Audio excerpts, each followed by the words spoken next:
आप एक योगी को कितना जान सकते हैं जिनके भक्त सबसे ज्यादा विदेशी लोग हों? वे कितने चमत्कारिक होंगे? बात बहुत पुरानी है।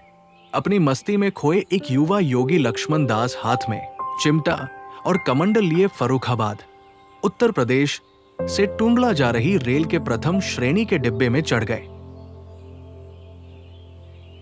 गाड़ी कुछ दूर ही चली थी कि एक एंग्लो इंडियन टिकट निरीक्षक वहां आया।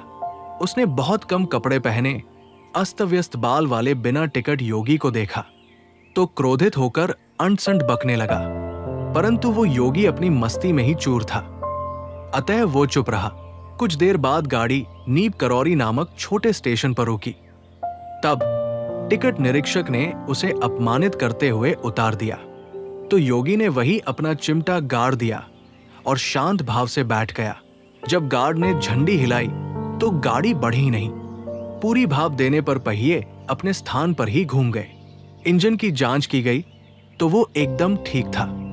अब तो चालक, गार्ड और टिकट निरीक्षक के माथे पर पसीना पर आ गया। कुछ यात्रियों ने टिकट निरीक्षक से कहा कि उन बाबा को चढ़ा लो, तब शायद गाड़ी चल पड़े। मरता क्या न करता, उसने बाबा से क्षमा मांगी और गाड़ी में बैठने का अनुरोध किया। तब बाबा बोले, चलो तुम कहते हो तो बैठ जाते हैं। उनके बैठते ही गाड़ी चल दी। इस घटना से वो योगी और नीप करौरी गांव प्रसिद्ध हो गया।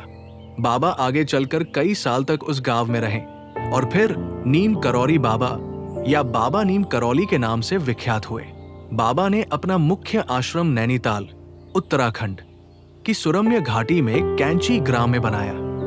यहां बनी रामकुटी में वे प्रायः एक काला कंबल ओढ़े भक्तों से मिलते थे। बाबा ने देश भर में 12 प्रमुख मंदिर बनवाए। उनके देहांत के बाद भी भक्तों ने 9 मंदिर बनवाए हैं। इनमें मुख्यतः हनुमान जी की प्रतिमा है। बाबा एक चमत्कारी पुरुष थे। अचानक गायब या प्रकट होना, भक्तों की कठिनाई को भांपकर उसे समय से पहले ही ठीक कर देना, इच्छानुसार शरीर को मोटा या पतला करना आदि कई चमत्कारों की चर्चा उनके भक्त करते रहते हैं। बाबा का प्रभाव इतना था कि जब वे कहीं मंदिर स्थापना या भंडारे आदि का आयोजन करते थे तो न जाने कहां से दान और सहयोग देने वाले उमड़ पड़ते थे और वो कार्य भली भांति संपन्न हो जाता था। जब बाबा को लगा कि उन्हें शरीर छोड़ देना चाहिए तो उन्होंने भक्तों को इसका संकेत कर दिया। इतना ही नहीं, उन्होंने अपने समाधि स्थल का भी चयन कर लिया था।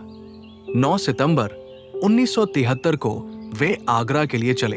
वे एक कापी पर हर दिन राम नाम लिखते थे, लेकिन जाते समय उन्होंने वो कापी आश्रम की प्रमुख श्री मां को सौंप दी और कहा कि अब तुम ही इसमें लिखना। उन्होंने अपना थर्मस भी रेल से बाहर फेंक दिया और गंगाजली ये कहकर रिक्शा वाले को दे दी कि किसी वस्तु से मोह नहीं करना चाहिए। आगरा से बाबा मथुरा की गाड़ी में बैठे। मथुरा उतरते ही वे अचेत हो गए।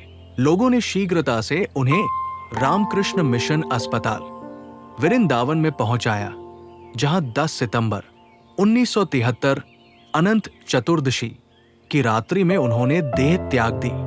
बाबा का मूल नाम श्री लक्ष्मी नारायण शर्मा था। उनका जन्म ग्राम अकबरपुर, उत्तर प्रदेश में हुआ था। उनकी समाधि वृंदावन में तो है ही, पर कैंची, नीप करौरी, वीरापुरम, चेन्नई और लखनऊ में भी उनके अस्थि कलशों को भू समाधि दी गई। उनके लाखों देशी एवं विदेशी भक्त हर दिन इन मंदिरों एवं समाधि स्थलों पर जाकर बाबा का अदृश्य आशीर्वाद ग्रहण करते हैं। उत्तराखंड के नैनीताल से 25 किलोमीटर दूर, हल्द्वानी से 50 किमी की दूरी पर भुवाली के पास कैंची धाम में नीम करौली बाबा जी का आश्रम है। हालांकि बाबा का 1973 में निधन हो गया था, लेकिन आश्रम में अब भी विदेशी आते रहते हैं। ये आश्रम फिलहाल एक ट्रस्ट चलाता है। बताया जाता है कि सबसे ज्यादा अमेरिकी ही इस आश्रम में आते हैं। यहाँ 5 देवी देवताओं के मंदिर हैं। इनमें हनुमान जी का भी एक मंदिर है। भक्तों का ऐसा मानना है कि बाबा खुद हनुमान जी के अवतार थे। जूलिया रॉबर्ट्स, आध्यात्मिक गुरु रामदास, स्टीव जॉब्स और मार्क जुकरबर्ग, ये कुछ बड़ी शख्सियतों में से कुछ नाम हैं जिन्हें एक आम से दिखने वाले, कंबल ओढ़कर रहने वाले एक बाबा की चुंबकीय शख्सियत ने बदल दिया। बाबा नीप करौरी जी ने ही इन्हें कुछ अच्छा करने के लिए प्रेरित किया। बाबा से प्रेरणा लेने वाली हस्तियों में बेहद लोकप्रिय किताब इमोशन इंटेलिजेंस के लेखक डैनियल गोलमैन, पूर्व राष्ट्रपति वीवी गिरी, बिड़ला ग्रुप के जुगल किशोर बिड़ला और यहां तक कि प्रथम प्रधानमंत्री जवाहरलाल नेहरू भी शामिल थे।